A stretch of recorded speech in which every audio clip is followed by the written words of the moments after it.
আসসালামু আলাইকুম। আমি বাবুল হক।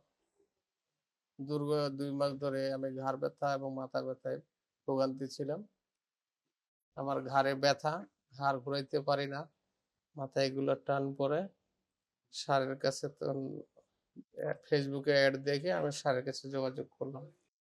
স্যারের কাছে আসার পরে ফিজিক্যাল অ্যাসেসমেন্ট করে ম্যানুয়াল থেরাপি নিতে বলে।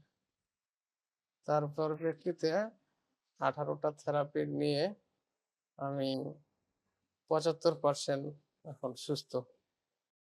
এবং কি আমার মতো যারা রোগী আছেন কিংবা সরাসরি আমার সাজ্জাদ স্যারের কাছে আসলে ইনশাআল্লাহ সমস্যাটার সমাধান আপনারা সকলে নিতে পারবেন। আসসালামু আলাইকুম।